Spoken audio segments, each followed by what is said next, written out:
Welcome back, everyone. I know it's been a hot minute, right? I've been working. Things have been crazy. It's end of the year. I've been living life, and I'm going to be more consistent moving forward, of course, especially for coming into the new year in 2026, which I'm turning 30 right in January. I'm not excited about it. I am scared. I am losing my mind. I might jump off my building. But I'm not here to talk about getting older and, fucking how terrifying it is, but I'm here to talk about something that's kind of went viral over the past couple of weeks, which, if you are familiar with internet culture to some degree, and you're within my age range of, let's say, teenager from 18 to 35, you've probably seen this, but basically it's Akaash and his wife. So the controversy that's there, what happened, what was said, my thoughts on it, jumping on the gravy train. But not only that, I think there's a lot of points as far as this is basically becoming very normalized within our culture, which I think that we should probably steer clear from to some degree. So basically, I just want to talk about all that stuff. This is completely off the head, man, completely off the easy. So your boy's gonna be rambling. It's not gonna be concise and to the point like some of the other podcast episodes that I have, where I'm just bullet point. This is just gonna be me free flowing about the situation, right? So I hope you guys enjoy this one. So Akaash, who the fuck is Akaash, right? One, clearly his guy is not white. Hear the name. So he's an Indian comedian. He's a podcaster, and he's really good friends with Andrew Schultz. They're on a Flagrant podcast together. Flagrant podcast being, I think, probably number one podcast in the world right now. I think I know for a period of time they were above even the Joe Rogan Experience. So, they're up there, right? They're synonymous with podcasting. That podcast is just a bunch of dudes joking around, right? It's 4 or 5 dudes joking around, cutting the shit, talking about bullshit, right? It is what it is. So most of them, I think all of them being comedians at this point. So, they're all just cracking jokes and talking about whatever is relevant to society or the world or wherever the case may be. So he's been doing that for a long time.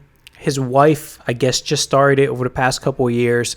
They've been together for, I want to say I believe, and I don't know the exact number, right? I don't know their exact fucking relationship history, but I know they were together for a couple years before even getting married, and I think they've been married for a couple years. They've been together for a couple years. I want to say at least 5 to 10 years they've been together, right? So it's not a relatively new relationship. They've been together. They've seen their up and downs.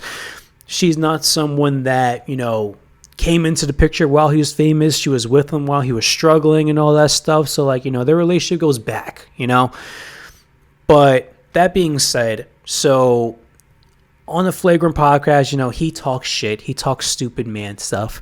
And his wife does the female version of that, where on her own podcast, she talks about stupid woman stuff, right? So defining what stupid woman stuff is, which hope no woman gets offended by me saying that, but basically what she was saying on her podcast went viral. So she's been saying this for a while, but someone made a compilation of the shit that she was saying. But basically, she was saying things along the lines of, now, apparently, before you even get into it, right? Apparently, they've been together for years. They're each other's only. So they've only been with each other, allegedly. I don't really know, at the end of the day. They only been together. They were freaking virgins when they met each other, wherever the case may be.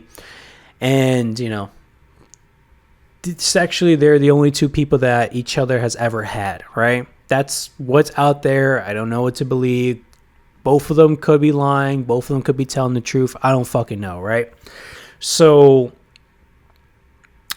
basically, she was saying on her podcast that, she was in the club popping puss, and she was freaking had a roster and was going to these frat parties, and then talking about music artists and how big that guy's dick probably is. And basically she explained a story where she let a guy sleep over. Apparently they only made out, and then her freaking that booty hole was aching the next day on some Diddy shit. So apparently those are just some of the stories, right? There's a lot more stories to that, but those are just some of the things that she was referencing on that podcast.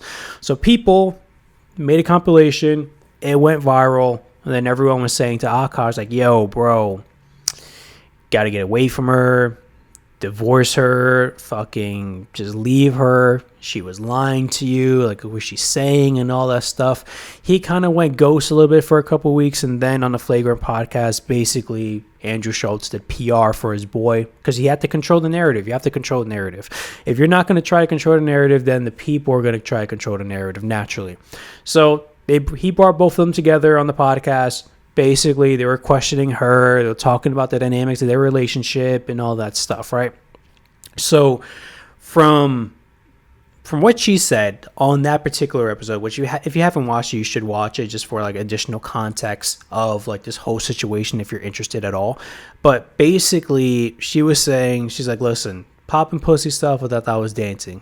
Urban Dictionary kind of defines it as dancing. All right, you get a slide there. Even though like a lot of people interpret that differently, maybe your interpretation was like the exact interpretation that's utilized for Urban Dictionary for that slang, right?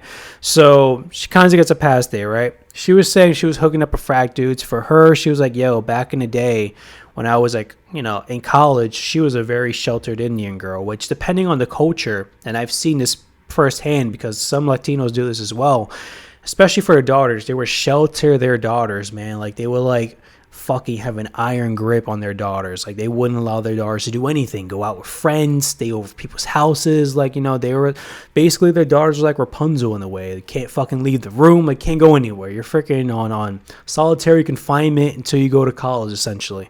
So a lot of these girls naturally, when they finally get freedom, would go wild, right?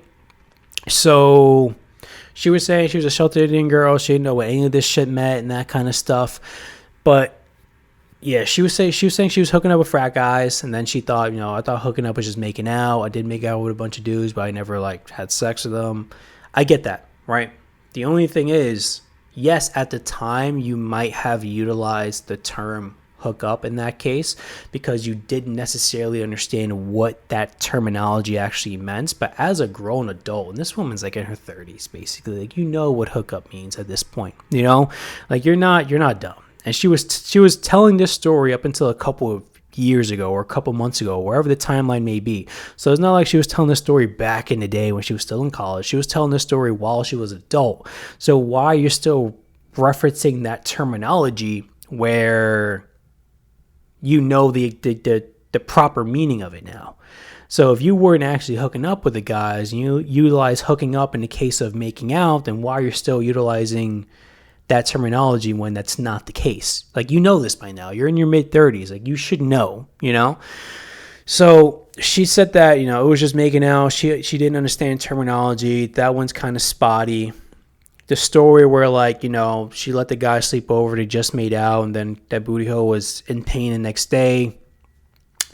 She was saying she was just making light of like a possibly traumatic situation that she doesn't know the details to, and she never pursued it further because, like, it could be, an instance where she was taken advantage of. And I totally understand that. A lot of people where they are taken advantage of in that way naturally don't like bring it to the authorities, don't bring it to anyone's attention out of like shame and that kind of stuff. Like that's like a known thing, right? So I can understand that. But then again, like, where are the odds of you just like making out with the guy and not telling the dude like to go home and having him like stay over? I don't know. That just sounds very, very iffy. It definitely could have happened, don't get me wrong. But either way, even if she did agree to hook up with a guy and they didn't agree to that part of the body being utilized, at the end of the day, she still got taken advantage of, which is unfortunate.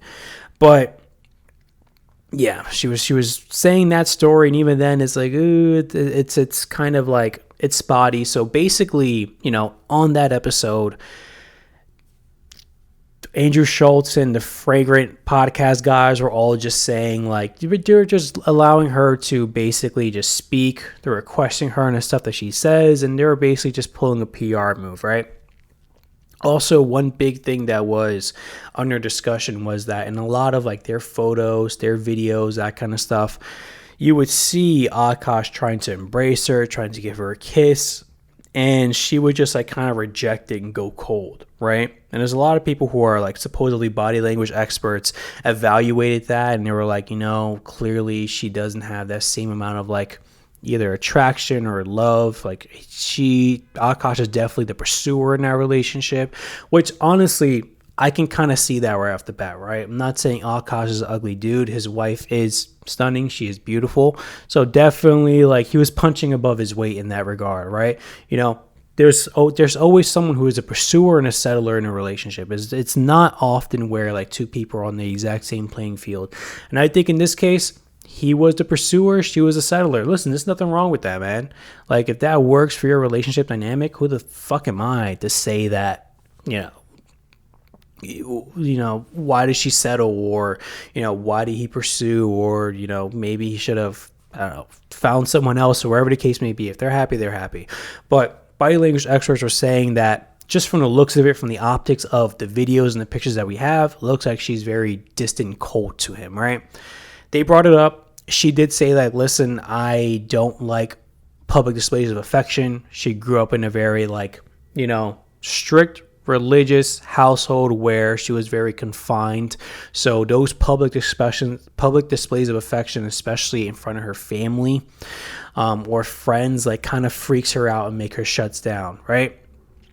So, and of course, naturally, physical touch is not her love language, whereas in physical touch is his love language. So she kind of shuts down. And I can understand that, right?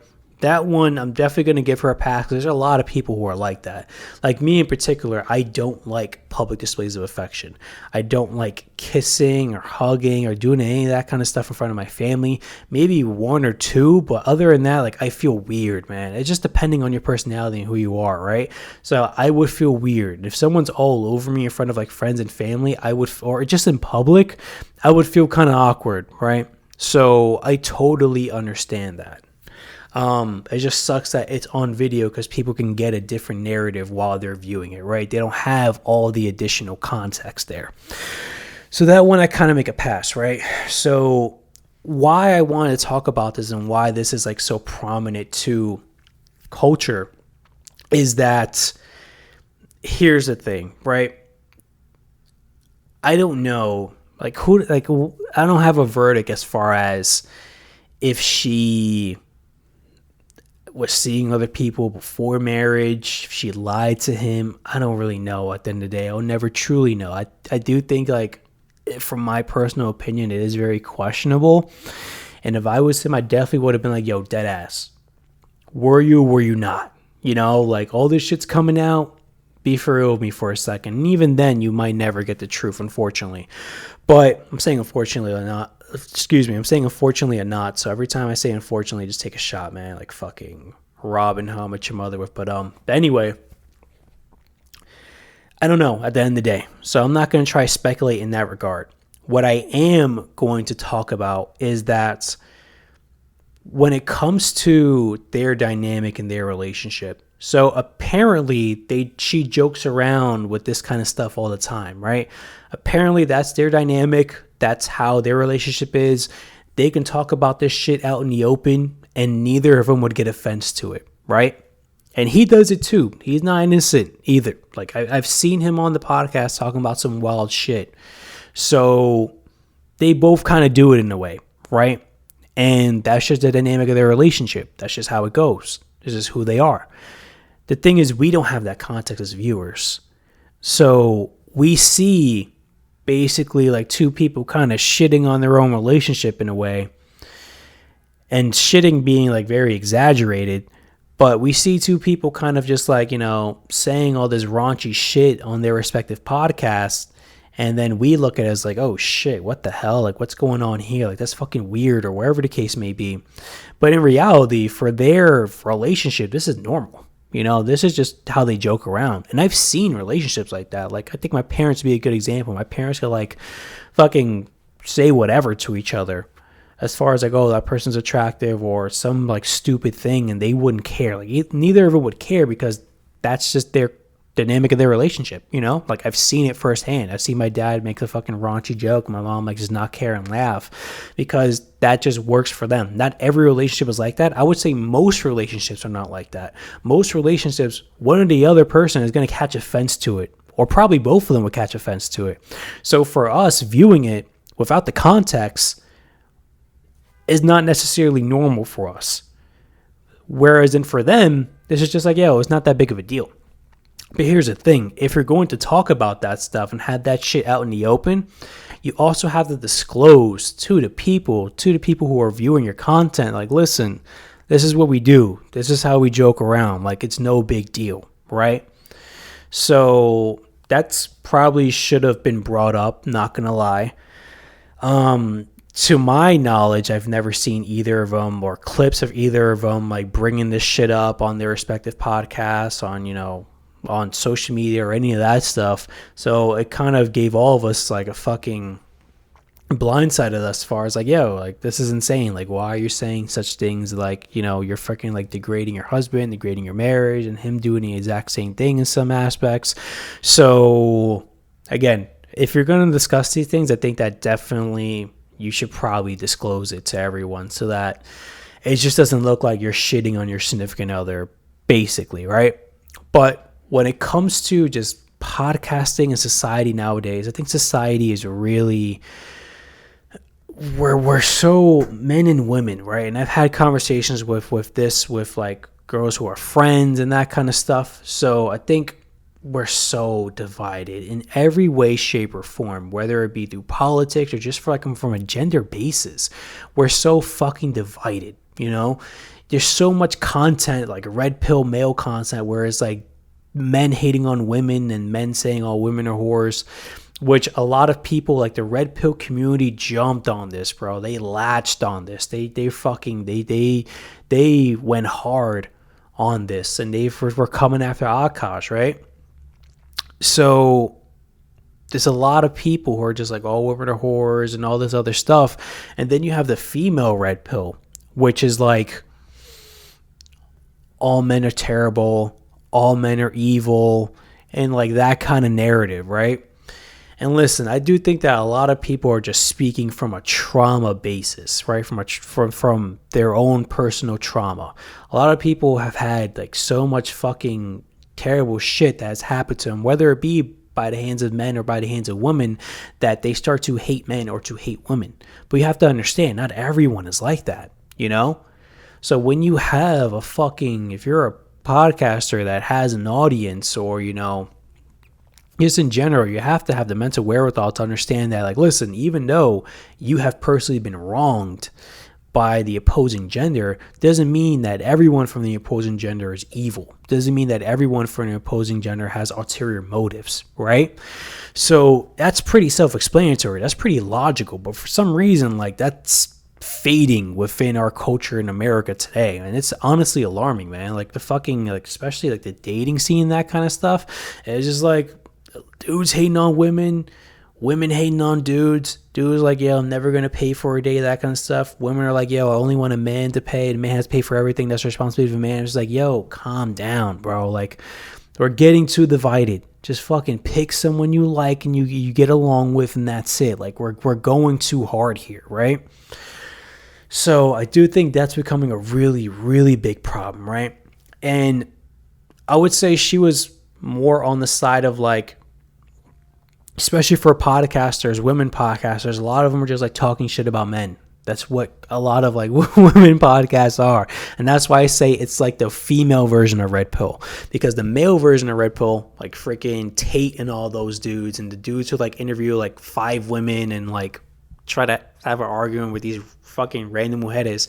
So those are Red Pill dudes. I mean, that's a Red Pill, the male version of Red Pill, where it's just like shitting on women. Female version of Red Pill is just women shitting on men. And a lot of these women-based podcasts are just like women shitting on men.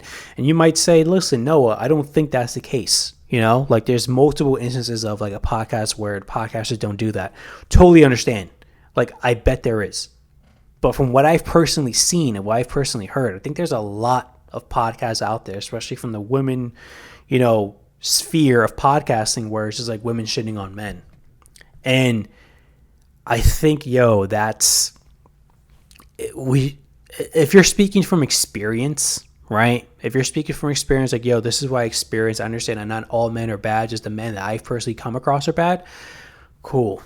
But if both sides are just going back and forth and just shitting on each other's respective genders, that's going to further divide us. Not only that, especially for the youth, especially for the freaking kids growing up in this society, is like, this is all they're hearing. They're hearing this nonstop. At least when I was a kid, when I was a teenager, even when I was a young adult, I didn't hear any of this. So now that I'm actually hearing it as a fucking almost 30-year-old man, I'm like, when the fuck did this happen? Like, when did everyone start hating each other? Versus my little sister who's 15, she's going to grow up, her entire teenage years, early 20s, fucking her whole adulthood of just hearing men hating women, women hating men. And she can get their perspective of all men are evil when she hasn't even had any experience dating yet. So it's like, and I do think that, yes, you should, especially as a woman, you should be very wary of men in general, like 100% agree with that. Not every man is fucking has the best motives, same thing for women. But I just think that we're getting a little too divided, man, and we gotta fucking dial it back a little bit. Again, if you want to speak from your own personal experience, cool, but you also gotta have a disclaimer like, listen, not all men are bad, obviously there's a lot of good men out there. But that's the female version of Red Pill, man. That's the man version of Red Pill. I just think it's getting out of hand. I think we gotta dial it back, bro. But not only that, I think from just a relationship perspective, me personally, right? I would never talk shit about my significant other on the podcast.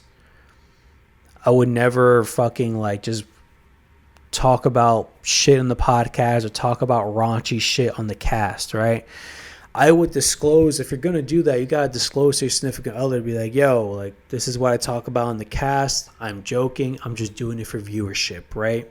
You got to disclose that. And I feel like you have a responsibility to disclose that to your audience, because there's a lot of impressionable people out there, whether it be teenagers who don't know any better or even fucking adults who don't know any better, who are hearing all this shit and thinking that, you're dead ass about it. You're serious about it, versus you're just like, it's just I'm blanking now on the terminology here, where it's just you're just joking around. There's a more fucking sophisticated way to say it. Whatever, you're just joking around, right? So I do think you have a responsibility for someone who has an audience, someone who's fucking picking up a podcast mic, to explain that to your viewers. But me personally, that's something that I would never do, right? Even if they're necessarily okay with it, I don't want, in this case, for what happened to them, Akaash and his wife, where if I'm saying a bunch of hoopla, someone make a compilation of that hoopla and then bring it to her and be like, this is what your fucking man says in the podcast. You're okay with that? Are you going to take that? I don't need that, even if they are okay with it. I just think that there's certain boundaries you probably shouldn't cross, especially if you're married or in a very committed relationship, right? You probably should talk about that shit, especially you have an impressionable audience too. If you want to do that within the confines of your own home or your own little friendship dynamics, but when you're putting it out to the world, you just have to be careful what you're putting out to the world. I think that our generation, right? Our generation, especially the younger generation, we're too comfortable with just putting shit out there. You got to reel it back. I understand you want to, put your life out there and show people, I guess, the real you, or just make entertaining content. But you have to understand that, listen, bro, whatever you put out there, it can come back to you. It's what it is. Whatever you put on the internet can come back to you. So when you are looking to put something up on the internet, or you talk about something, or fucking make a reel or TikTok, wherever the case may be, understand that can be used against you. Right? You have to be okay with that. You have to have that fucking mental wherewithal to understand that this could really fuck my life up to some degree. right? And I feel like we're losing touch with that because our whole life is on these stupid apps, is on Instagram, TikTok, Twitter. And since everyone's posting, we think we can post too. But in reality, it's like, listen, you shouldn't put everything out there. Like, you should remain a mystery in a lot of regards. And listen, I'm a fucking hypocrite right now. I'm not gonna lie. Like, you can be like, yo, Noah, you're talking into a camera. You're talking to the ether. And I totally understand, but I do understand that whatever I talk about, it can come back to me. And that's why there's a lot of topics I want to talk about, but I haven't talked about yet, because I know that it can be used against me at some point. And eventually, if this podcast were to blow up, become bigger, it would be used against me. So that's my biggest thing, man. Whatever you're putting out there, dude, you have to realize that people could eventually use it against you. And if you're in a committed relationship, or you're married, or wherever the case may be, probably you should like keep your